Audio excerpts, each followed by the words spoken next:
how have education and mentorship impacted your own personal journey to where you are today?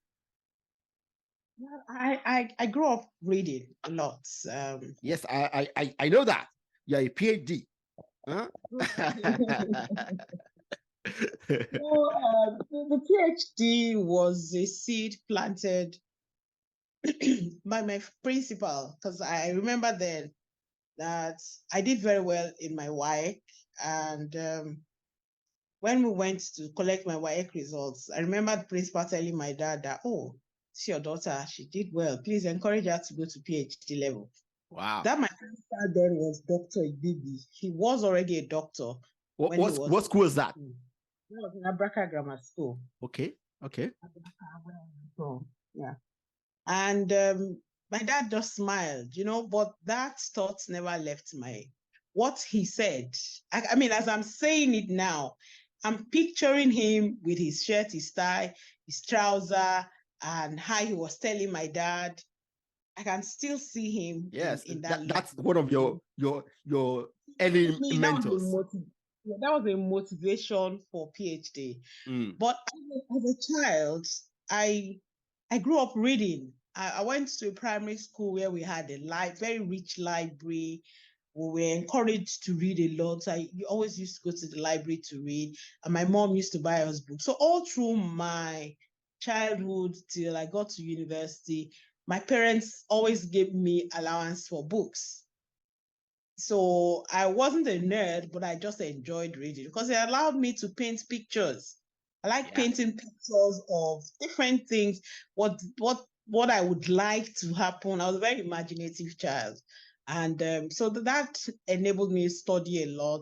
And so even as a child, I had all sorts of pictures about myself as a lecturer, as a broadcaster, as somebody who was speaking in international stages. And, now that we're having this conversation, I'm like, oh, yeah, so I can safely say that everything I ever wanted to, ever dreamt it's coming true.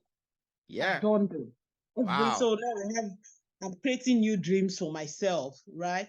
So for me, I've always been a self-learner, and I've always been very imaginative.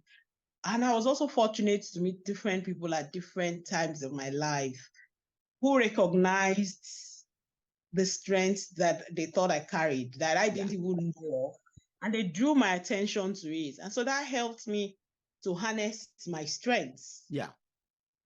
So it increased my level of self-awareness, and I constantly am checking myself, I'm evaluating myself, and that has helped me a lot. So having my own self-driven learning, and then also having worked with very good people, very good people in my career.